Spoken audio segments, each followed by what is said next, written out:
The wargames industry has changed quite a lot in the last 10 years, and these days what you have are loads of smaller up-and-coming studios who are all having different takes on wargaming, approaching it from different ways and showing lots of imagination and creativity, and one such company that's one of our favourites is Para Bellum Games.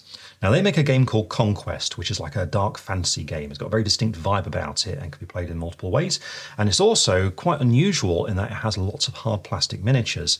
Now they've just brought out a brand new faction who are called the Sorcerer Kings, and this one's very interesting because it's quite different from what you normally see. It actually has a sort of subcontinent theme about it, so sort of like an Indian vibe, but with that dark fantasy twist on it. So it's got loads of really interesting miniatures and stars in there, and it's very colourful as well. So we thought it'd be cool in this video to have a go at painting one of their core soldiers, who are called Rajakur. So it's like a core rank and file infantryman armed with really fine quality gear and wearing like really nice colourful fabrics. And so we thought it'd be fun to show how to paint it from start to finish, and it's one I'm really looking forward to because I actually really like these models. So without further ado, let's get started.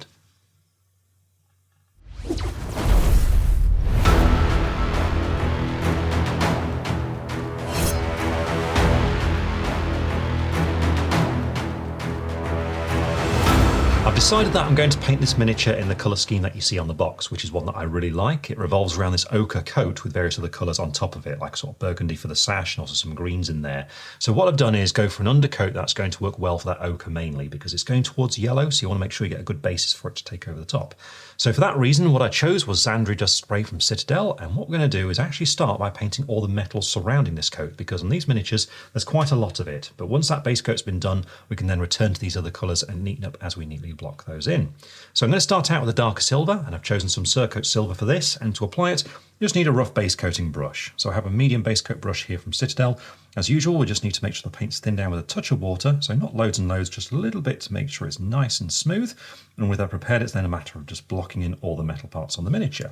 So I just need to be careful not to overdo it, but we also do need to be careful to make sure in areas like this chainmail that we really work the paint into the nooks and crannies, because it's very easy to miss some of it and have that undercoat show through later on. So really work the paint into those areas, and don't worry about any of the detail for the moment, because we'll neaten up as we block those in later on. I finished roughly base coating all of that silver, and you can see just how much of it there is, which is why I started out with that colour. And so with that done, we've now actually painted a really large amount of the model, so it's time to start picking out smaller details, and it makes sense to start out with that ochre coat. Now for this, I picked out some Manticore ochre, and to apply it, I'm switching now to a regular size brush. This is a size 01 here from Artisopus, but like a medium layer brush, it will do just fine. It's just that sort of thing when you're doing details like this. A medium-sized brush that holds a good point, so you have accuracy as you work your way around the miniature. And once that paint is prepared, just make sure with something like this that the brush isn't overloaded, and it's time to start looking for details you want to pick out with this colour. So I'm looking for the coat, which in the case of this miniature is going to be beneath these straps around here. It's just a matter of looking for all these areas and blocking them in. Finished picking out those details there in ochre. Now, depending on what sculpt you're going for, there might be some more of this, but in this case, it's that layer just there across the top. And so with that done, what we can now do is start picking out some of the details with other base coats. And what I'm angling for here is to try and get as many base coats on there that can all share the same wash. I'm looking at a black wash here for a nice clean finish. So with that in mind, I'm now base coating the trousers with a nice emerald green. So I'm going to use emerald green, funnily enough. Now, once that's done, we can move on to the burgundy details. And here I'm going to go for some sword hilt burgundy. Then finally, we can base coat in various brown details like leather. And here I'm going to go for some scorched earth. But first of all, I'm going to go for that green. So I've got some emerald green here, and once again, I'm going to go for my size 0 brush to apply it. And here I'm looking to base coat in the trousers. So with that paint thinned and ready, the detail is going to be around this region just here. It's going to block all of this in, just making sure it's nice and tidy before moving on to the next stage.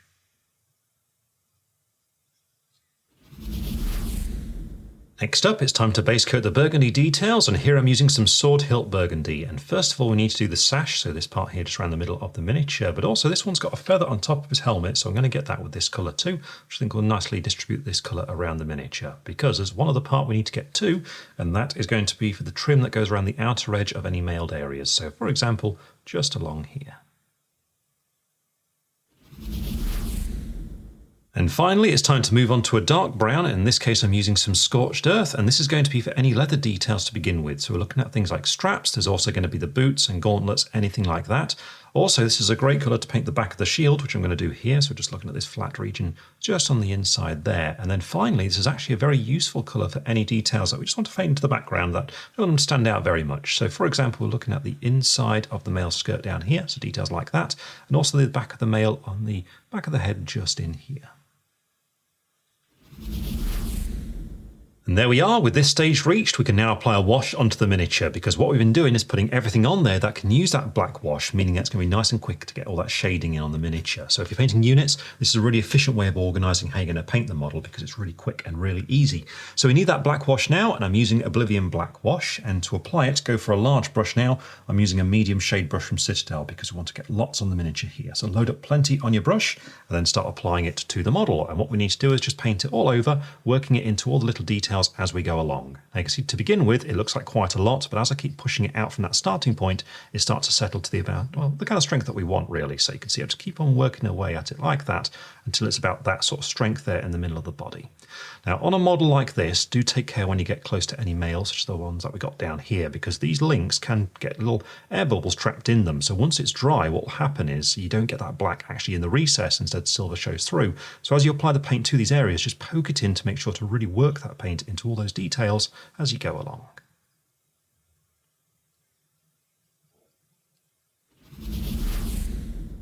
The black wash is now completely dry, and so now what we can do is move on to the next phase, which is going to be to repeat this process of applying a number of base coats that can all share a wash. And now we're looking at a brown wash. So with that in mind, I'm going to start out by base coating the skin, and here I'm going to use some Argonaut skin. Now with that done, we can then paint his beard, and in this case I want to go for black hair. So I'm going to use some Death Reaper, and then finally it's time to move on to base coating the gold, and here I'm going to go for some Dragon's Gold. But first of all, it's time to base coat the skin. So I'm using some Argonaut skin, and to apply it I'm sticking to that same brush that I was using for the other base coats. So this is that size 0.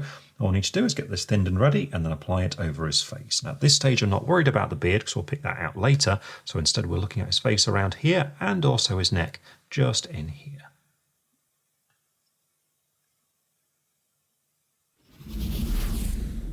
Now the skin's been base coated, it's time to move on to picking out that facial hair. So in this case I'm using some Death Reaper for black hair, and it's a matter of just carefully lining this across the beard, just going up the side there and picking out the moustache as well.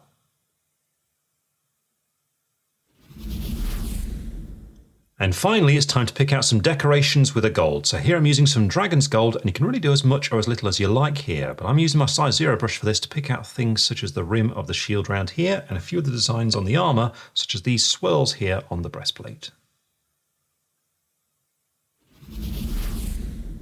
I've finished picking out gold details there, and you can see the sort of little decorations I've gone for. So with that done, what we can now do is apply that brown wash over these colours. So I'm going to use some Battle Mud wash for this, and because they tend to be quite small, I'm actually going to use a small brush here. So I've got my size 00 from Ard's Opus, so from Citadel. This is about the size of a small layer brush. It just means that we can keep it under control better as we apply this, because we just need to be careful about the surrounding colours that we've done already.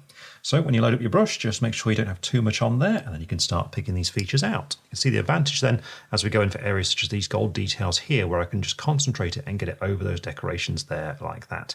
Now in addition, I am going to be using this wash over the face, where we want to make sure it goes all the way over the skin and also over the beard as well.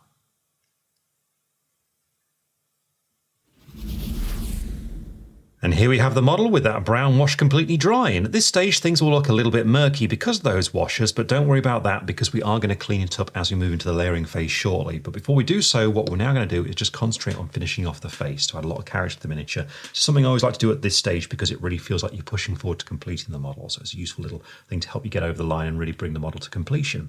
So what we're going to do here is return to the original colour we applied on the skin, which in our case is going to be Argonaut skin. I'm going to layer it on there to really start to clean things up. So to apply it this time, I'm going straight to my small brush. So I'm using that size 00 here. And what I want to do with this colour is apply it onto the flat areas and just carefully avoid the recesses that we have on the skin.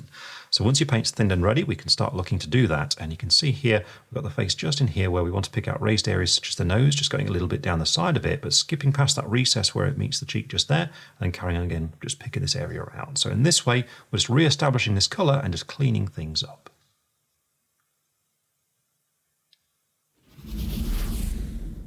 Once you finish doing that little bit of layering there, it's then time to move on to highlighting the skin. And for this, I'm going to go for 2 colours, starting out with some Kronos flesh, and then moving on to some Ares flesh for a really fine highlight. But we'll start out with Kronos flesh. To apply it again, I'm going for my small brush, so the size 00 once again, and this time we're looking to accentuate parts where the light would catch, or the bone structure where it stands out. Now, there's not that much to do here really, but again, as usual, just make sure that paint's thinned down and under control on your brush, and just twist away excess paint so that you don't overdo it. Because with this now, we need to begin first of all by picking out the centre of the nose. So just carefully move in and follow the bridge down to the very bottom there like that. So we get a final line picking that out. Then we can just widen that out towards the bottom just to emphasise that around there. Then we can pick out the cheekbones. So we're just going to start picking out this region just here, just helping it stand out. And this little line going down the side of the face right there as well, just to help emphasise the details there on the skin.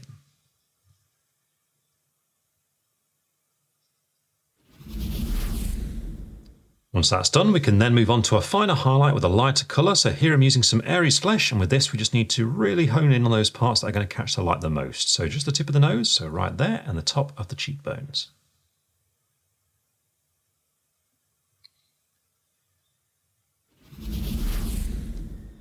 And with that, the skin's now fully highlighted, so it's time to highlight the beard, and in this case what we want is a dark grey, so I'm going to use some Dungeon Stone Grey. Now once that's done, we can then turn our attention to painting the eyes, and on a miniature like this, because the helmet putting the eyes in shadow, and because it's a rank and file miniature, all we need to do is paint them with a dark brown line. So that's what I'm going to do here with some cuirass leather. Now when it comes to a character, if you wanted to, you could spend a bit more time painting the eyes in fully, but the choice really is yours. But in this case, that dark brown is going to be absolutely fine. But we'll start out with highlighting the beard, so we need a dark grey. I'm using Dungeon Stone Grey here, and to apply it I'm sticking to that small brush, because with this all we need to do is just emphasise some of the texture of the hair. So just make sure you've got a small amount of that paint in your brush, nicely thinned down as ever, and then all we need to do is just start painting some lines in the direction of the hair and how it's growing out here like this. So it's just a few little lines just flicking away across like this.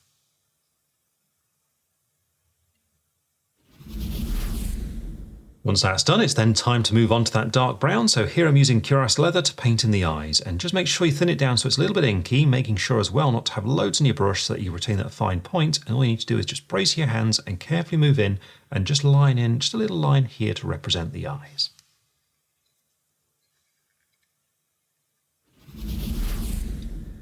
And with that, the face is now complete. So we can return to some of those other colours, because now what we need to do is layer them just to clean them up before we move into highlighting. And we'll start out with that silver. In this case, you just want to return to the original silver that you used. So in our example here, that's going to be Surcoat silver. And to apply it, I'm actually going to go straight for the small brush, because as you'll know by now, this silver armour is quite busy with a lot of details going on there. So actually, it's all quite small areas that we're going to be layering with this colour. Now what you need to do is just make sure you really thin that down in your palette so it's really smooth and a little bit translucent there like that, and then just be careful not to have tons on your brush so that you retain the control over it, and then start looking for those flatter areas and applying it to them. Now some of them will be quite easy to get to, such as the head of the mace right here, where we're looking for areas like this where we just want to apply it to that flat area, and just be careful not to drop into the deeper recess so as to retain the shading. So again on this side, so on this flat area here, not going quite into the corner. But when it gets to the armour, it's a little bit more intricate, such as on the breastplate here, where we're just looking at small areas like this, where you just want to dot that silver onto those parts. Now when it comes to the mail, don't worry about that, because all these links will just need highlighting later on. So don't worry about that, just concentrate on these flatter silver areas, such as just around here. With that, the silver's now cleaned up, so what we should do is the same sort of thing on the other major colours in the miniature, which in the case of this one are going to be those 3 other brighter colours we've got there, starting out with that ochre. So here we'll return to Manticore ochre for a layer, then we can move on to the green, so it's back to emerald green here, and then finally we've got that burgundy. So here I'm going to use Sword Hilt burgundy. But first of all, we want that Manticore ochre, and to apply it, I'm actually going to stick to my small brush, because some of the areas of this colour are a little bit tricky to get to, so the size 00 will be ideal for that. As ever, just make sure that paint's thinned down and ready, and then on the fabric here, we're looking to apply it onto the raised up parts and avoid the darker areas in the creases. So for example, around here on the shoulder, we want to apply it into the flat part here in the middle, just being sure not to drop right into the corner where it meets the silver so as to retain that shading and definition. But we've got a little crease there where I'm just going to skip past the darker part and carry on beneath it. So it's all the way around the ochre parts, just like this.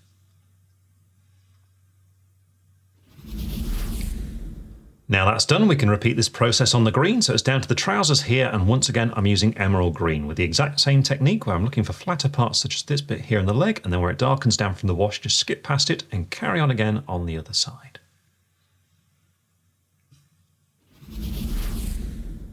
And finally, we can return to Sword Hilt Burgundy for those burgundy details. So again, it's the same process, looking for the flatter parts such as this part here on the sash and just avoiding those recessed details.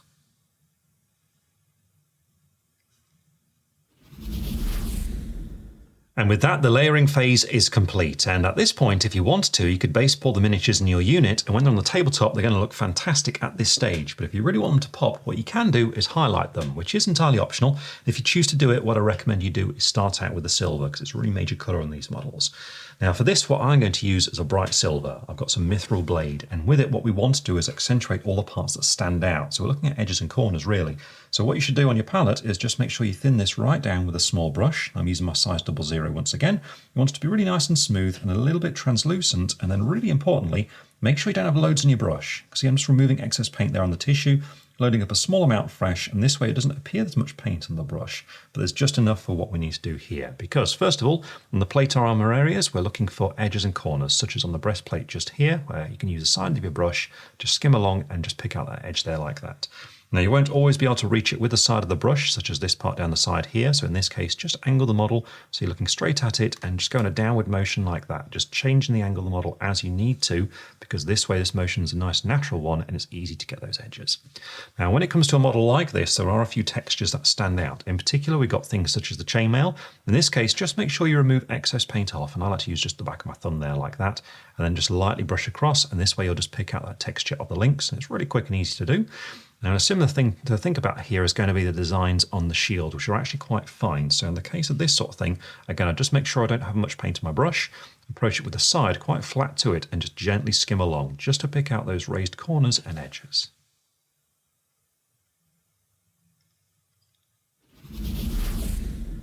And there we go, the silver detail's been highlighted, helping it stand out nicely, so we can now do the same thing for the gold. In this case, you now want a pale gold, like a white gold. So I'm going to use some glistening gold for this, and to apply it, I'm going for the same brush, because the technique to put this colour on is basically the same thing as what we've just done with that silver, where we're looking for those edges and corners of the gold detail, and just need to pick them out.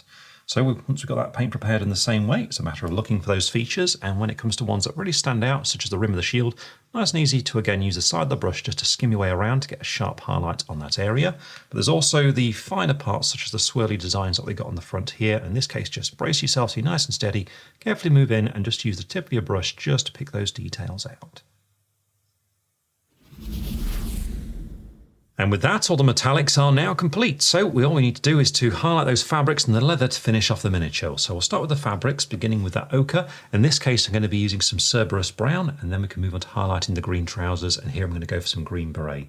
Then it's time to highlight that burgundy, and in this case, we'll need a pink. So I'm going to use some glistening gums, and with that done, it's then time for that leather. So here we want a medium brown. I'm going to use some ancient forest.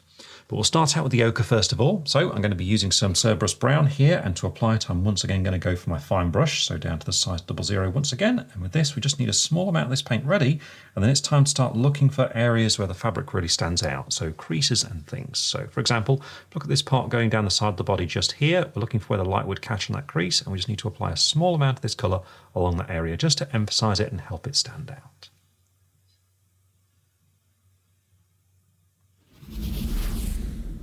With that done, we can then start highlighting the green, and in this case I've chosen some green beret, which again we just want to apply onto the peaks of the fabric wherever it creases up. So for example, on these parts just around here. Now that's done, we can highlight the burgundy, and here we need a pink. So I'm going to be using some glistening gums, and on the fabrics again we want to get the edges, such as just the edge down here inside of the sash, but there's also the feathers. In this case, for the feather that we got on top of the helmet, all you need to do is apply this in some lines going across the texture of it, just to help emphasize it and bring out the texture of that detail. And then finally, all we need to do is to highlight the leather with a medium brown. So here I'm using some ancient forest, and again with a small brush, just look for any details that stand out and just pick them out with a little bit of this colour. Now once this is done, it's then time to base the miniature, and as ever, it's entirely your choice what basing scheme you go for, but in this case, I'm going to go for a desert base.